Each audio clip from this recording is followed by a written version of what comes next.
Olá, crianças estudiosas da Escola Municipal Francisco Falcão Freire. Eu sou Isabelle Medeiros, a professora do 5º ano B, e trago para vocês uma aula de história maravilhosa sobre o início e criação da cidade da gente, Macaíba, e um pouco sobre os povos originários, ou seja, os indígenas que aqui moravam antes da chegada dos portugueses. Então, nossa aula vai ser dividida em dois momentos. No primeiro momento, a gente vai falar um pouco sobre a criação e consolidação de Macaíba, como tudo começou, a criação e como essa cidade se consolidou enquanto zona urbana. E no segundo momento, a gente vai falar sobre os povos originários, a resistência dos povos indígenas e, mais especificamente, vamos trazer um pouco do recorte da comunidade da Lagoa do Tapará, que lá existem descendentes dos indígenas da tribo Tarairiú. Então, nossa primeira aula vai falar sobre a criação de Macaíba. Nós temos aqui a nossa emblemática palmeira barriguda, que deu o nome da nossa cidade. E a gente vai ver que ela não se chamava Macaíba lá no início. Então, como tudo começou?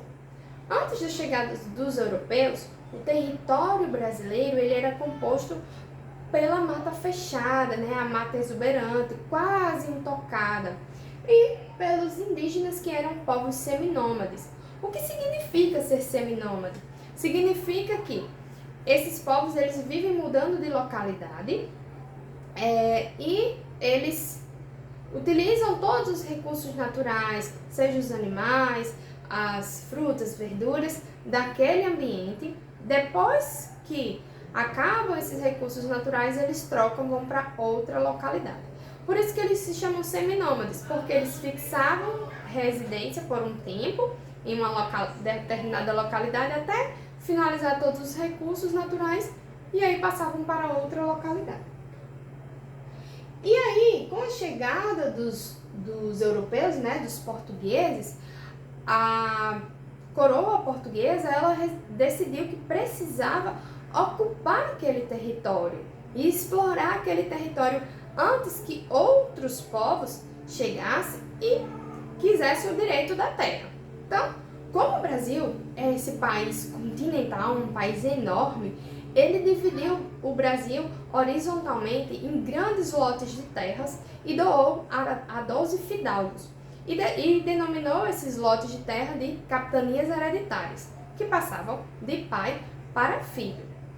Então, o Rio Grande do Norte ele ficou aqui na capitania do Rio Grande, que é essa grande extensão de terra aqui, e ficou sob responsabilidade de João de Barros e Aires da Cunha. E ao fazer isso, o rei de Portugal ele tirou o direito dos povos indígenas que já moravam aqui no Brasil. Ele tirou o direito da terra desses povos. E aí, para administrar, os donatários eles tinham algumas atribuições, que era, primeiro, proteger os seus lotes de terra de invasores. Segundo, explorar o território, tirar todos os recursos naturais, explorar das mais diversas formas. E terceiro, seria organizar esse território para a colonização, administrar. Mas ele não conseguia fazer isso tudo sozinho. Então ele subdividiu as capitanias hereditárias em 6 marias, que foram outros lotes de terra, sendo que menores, que ele delegou a outras pessoas.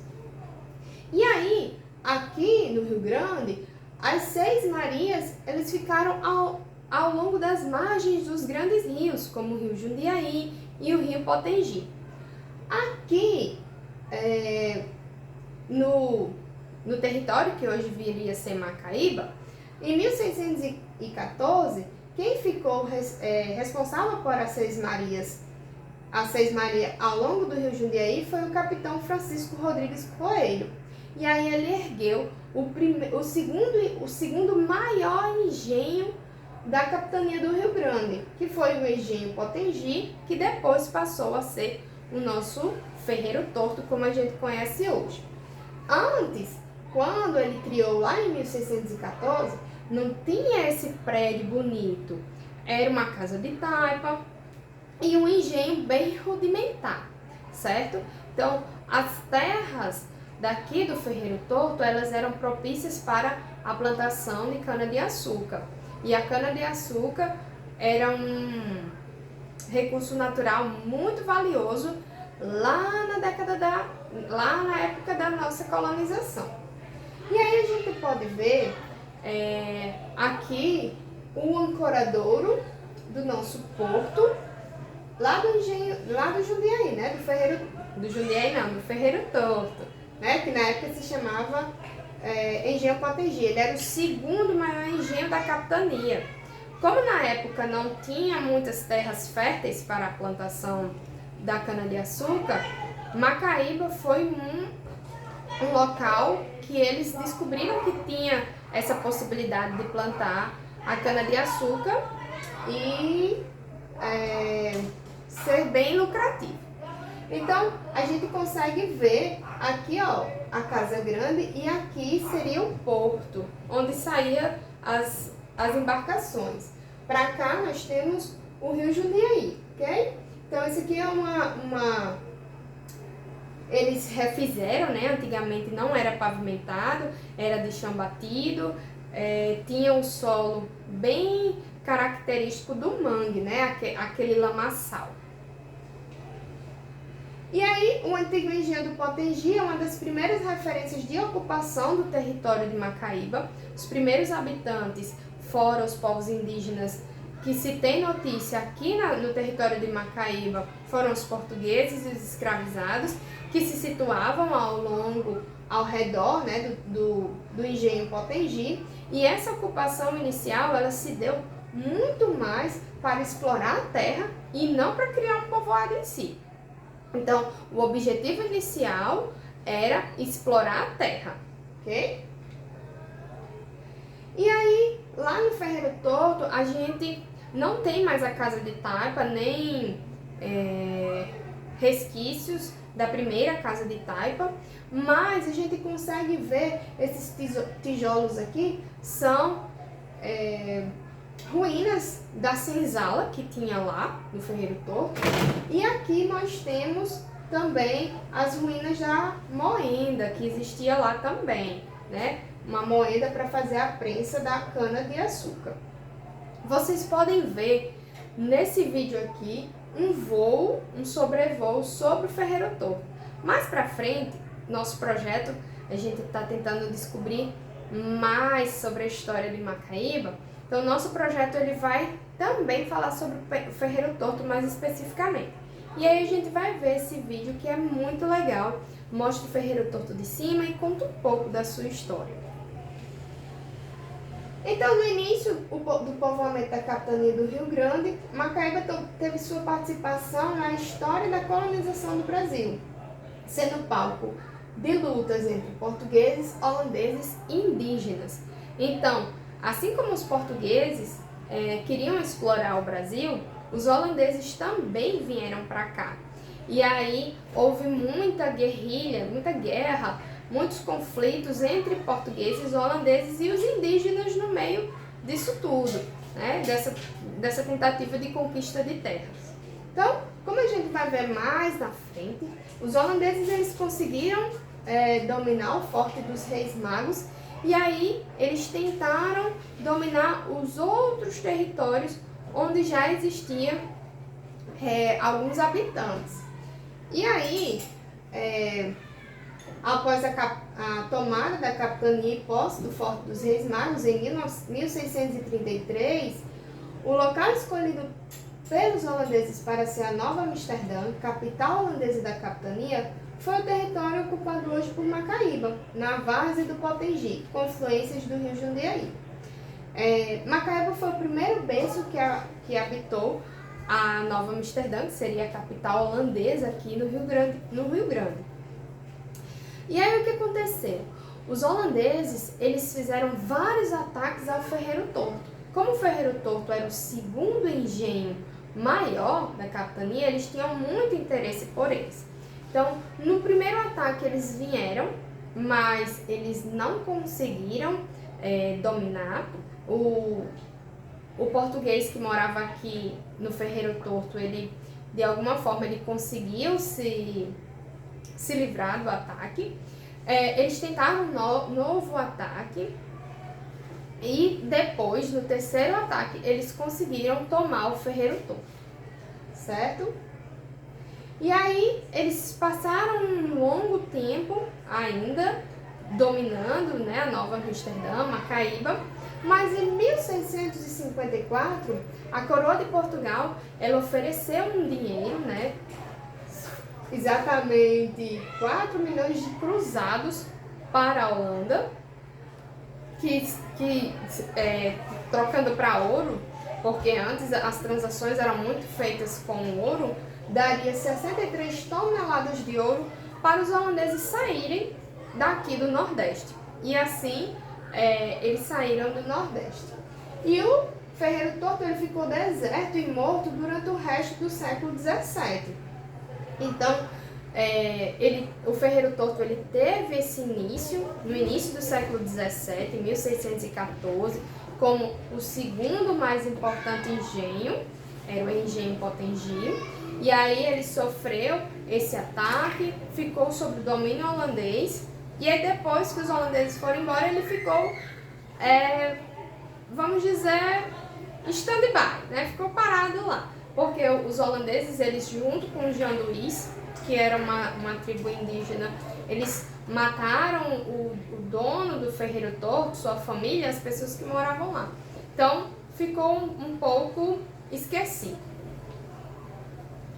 E aí, no século XVIII, o Ferreiro Torto ele reapareceu, ele voltou a ter uma importância durante a Guerra dos Bárbaros, que foi uma perseguição aos povos indígenas. Então, os portugueses, eles queriam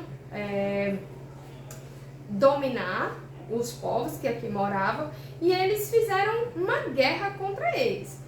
E o Ferreiro Torto ele ficou um tempo sendo quartel do Terço dos Paulistas, que foram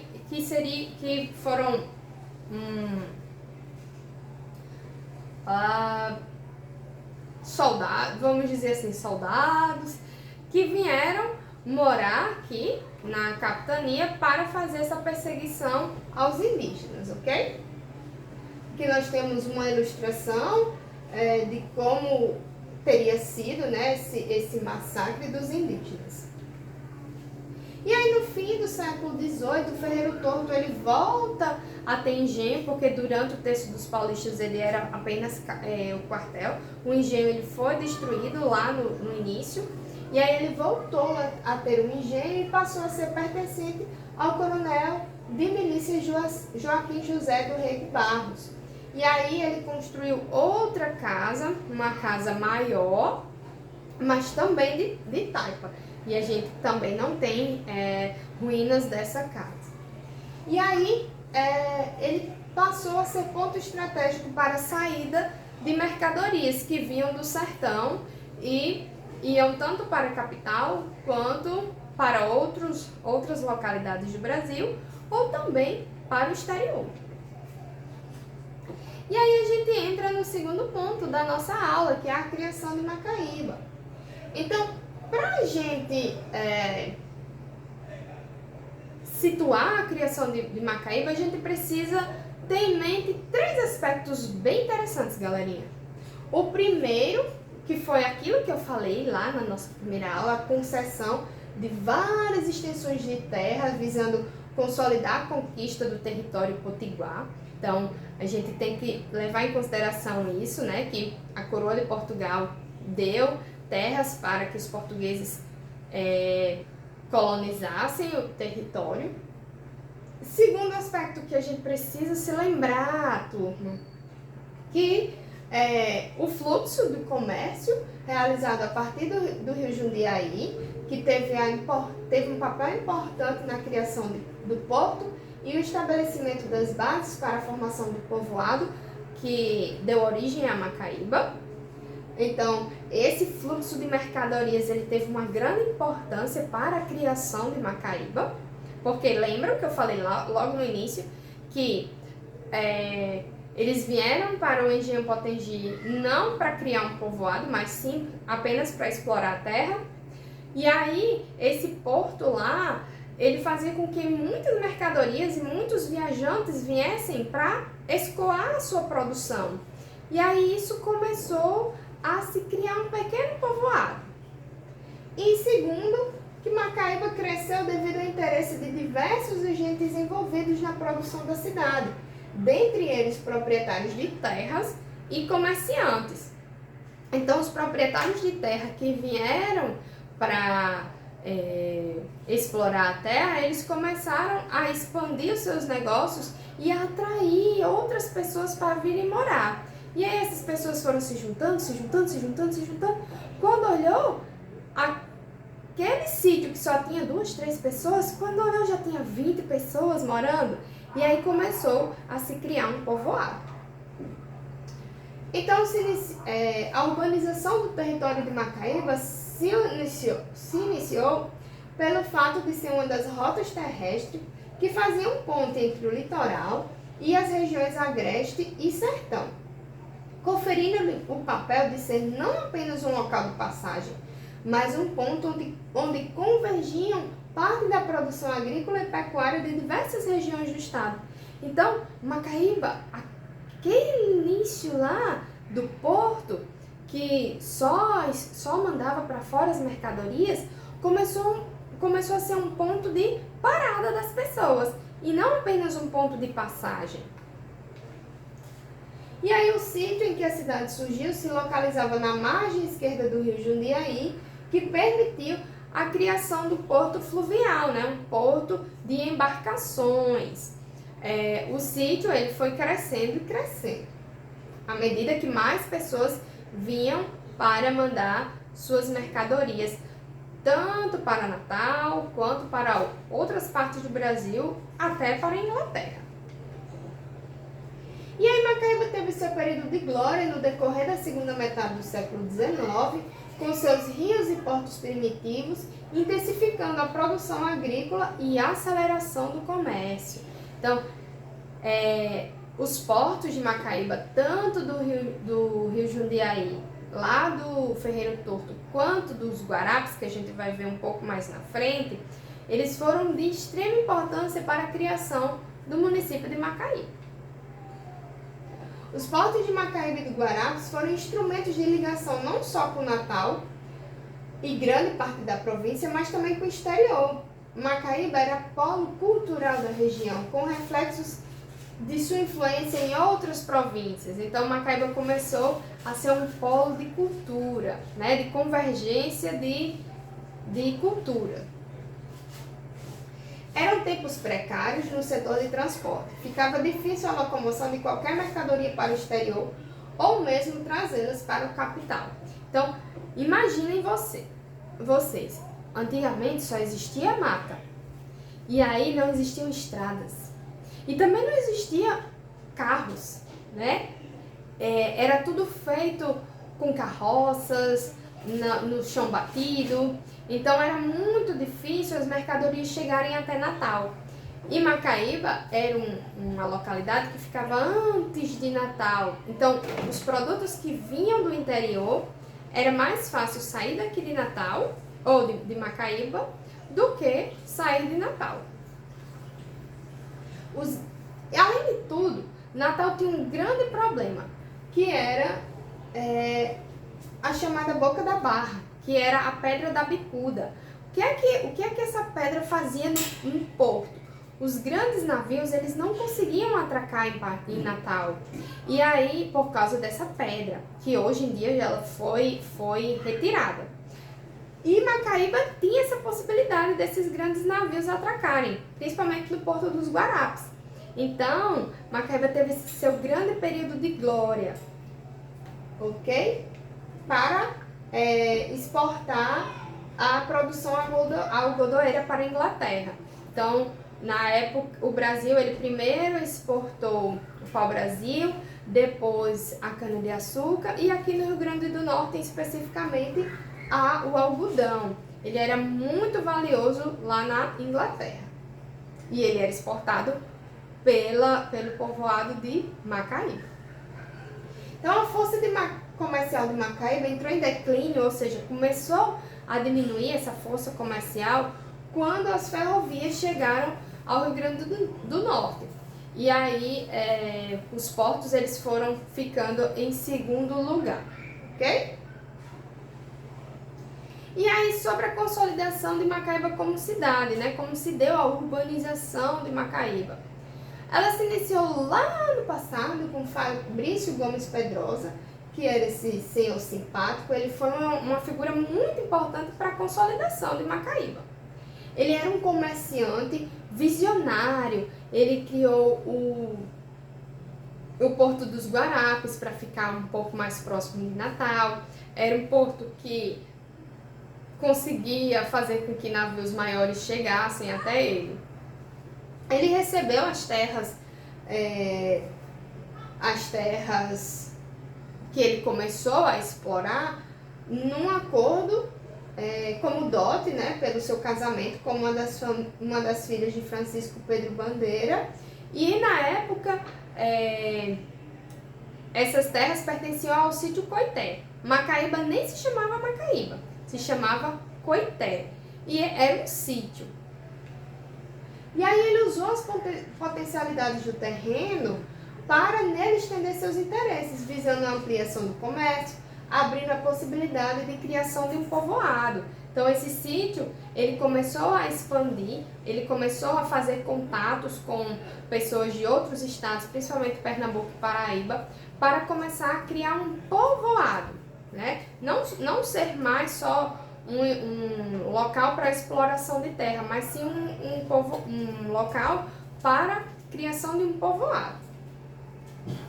E aí ele exerceu uma forte atividade comercial, tendo como base os armazéns que ele construiu. Ele era muito visionário, ele construiu armazéns próximos ao porto, que serviam para estocar as mercadorias que vinham de diversas partes do estado. Então ele construiu esses armazéns que aí, às vezes, as mercadorias não chegavam e saíam na mesma hora, eles precisavam ficar guardados por um tempo. E aí ele construiu esses armazéns e foi ampliando o comércio. Ele construiu um ancoradouro mais próximo à capital, que foi lá na Estrada dos Guarapes. Ele construiu uma casa lá no alto da colina, nos Guarapes, que vocês têm aí, olhem as capas do caderno de vocês, as ruínas da Casa dos Guarapes. Em 1885, ele sugeriu a mudança do nome da localidade de Coité para Macaíba. Que tanto Coité quanto Macaíba são plantas que existem no território da cidade de Macaíba. Então, ele reuniu várias pessoas em sua casa e ele fez essa sugestão de mudar o nome de Coité para Macaíba, que era uma palmeira que tinha nas terras dele. E aí todo mundo aplaudiu e apoiou essa mudança de nome, mas não foi exatamente no dia que ele fez essa reunião que mudou o nome. Teve um tempinho até realmente mudar o nome. A gente vai ver na nossa linha do tempo. Então, o que é o Coité, né? Macaíba se chamava Coité, a vila de Coité. É uma cabaça, esse fruto duro que nasce nessa árvore. Ele serve para fazer utensílios de cozinha. Ele ainda é muito visto em Macaíba. E a macaíba, que é uma palmeira barriguda, ou macaúba, que ela tem esse tronco mais rechonchudinho. Então, com a dinâmica gerada pelo comércio, a vinda de pessoas de outras regiões do estado, bem como da Paraíba e Pernambuco, a cidade ela foi ao longo do tempo se expandindo como agrupamento. Então, as pessoas começaram a se agrupar no povoado de Coité, depois do povoado de Macaíba. E suas ruas foram surgindo. Então, as atuais ruas que hoje em dia existiram lá em 1855, a Rua da Conceição, a Rua Pedro Velho, que é a antiga Rua São José, lá da rua do bairro São José, a Naí Mesquita, que é a antiga Rua do Comércio, a Teodomiro Garcia, que antes era a Rua do Porto, foram ruas que serviram de base para a estruturação da malha urbana de Macaíba e existem até hoje. Então, outro elemento que foi muito importante para a consolidação de Macaíba enquanto cidade foi a religiosidade. Então, o local onde está a matriz foi doada por Gomes Pedrosa, a Capela de São José, o cemitério, foram instituições importantes para a consolidação de Macaíba como cidade. E aí, grande parte das ruas surgidas quando da formação da cidade de Macaíba, elas ainda hoje fazem parte da nossa paisagem. E aí, a atividade que vocês vão fazer é uma linha do tempo. As professoras e professores vão entregar para vocês alguns pontos-chaves e alguns períodos-chaves e vocês vão ter que montar essa linha do tempo histórica, ok? Então, vocês vão receber mais ou menos, 1530. O que é que existia aqui no Brasil em 1530? Era um território ocupado por indígenas. E aí, em 1530, teve a divisão entre capitanias hereditárias. Em 1614, foi a construção do segundo maior engenho da capitania do Rio Grande, que foi o engenho Potengi. Em 1633, a gente teve o primeiro ataque ao Ferreiro Torto pelos holandeses. Um ano depois, a gente teve o terceiro ataque, que foi o que acabou com os portugueses e teve o domínio dos holandeses. Os holandeses, eles com a ajuda de indígenas janduís, atacaram o Ferreiro Torto, o que causou a morte de Francisco Coelho, que era o dono do engenho, a sua esposa, seus 6 filhos e 60 pessoas que moravam no sítio do Ferreiro Torto, ok? E aí, sobre Macaíba, em 1632, se chamava Arraial de Uruaçu. Macaíba pertencia, o território de Macaíba pertencia a São Gonçalo do Amarante. Entre 1780 e 1795, Macaíba passou a ser chamada de Povoação Coité. E aí essa nomenclatura foi dada pelo coronel Manuel Teixeira Casado. E aí, como eu falei, né, era apenas terras de plantio, sítios e fazendas, não tinha essa intenção de povoar, né, de virar uma cidade, era apenas para explorar. Em 1868, passou a se chamar Povoação de Coité, a partir da lei número 605 de 11 de março de 1868. Deixa eu passar o carro. E aí Macaíba era um ponto de localização estratégica para a efetivação de fluxos comerciais. Em 1879, depois que Fabrício Gomes Pedrosa se reuniu com todo mundo para mudar o nome, né, da cidade, passou a ter a lei provincial de 7 de fevereiro de 1879, e aí Macaíba passou a se chamar Vila de Macaíba, e aí ela teve um progresso muito grande do comércio, foi desmembrada de São Gonçalo, já contava com um bom quantitativo de habitantes, e em 1889 passou a ser chamada, até que enfim, de Cidade de Macaíba, pela lei provincial 1889. Então, com a dinâmica gerada pelo comércio e vinda de pessoas de outras regiões, a cidade foi ao longo do tempo se expandindo, suas ruas foram surgindo e o seu comércio se estabilizando, ok? Então, vocês vão fazer essa atividade em sala de aula para deixar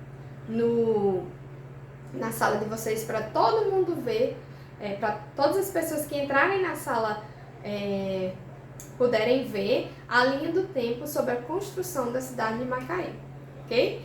E agora a gente finaliza a nossa aula e a gente vai para a nossa segunda aula sobre os povos originários, ok? Um beijo muito grande e até a próxima aula. Tchau, tchau!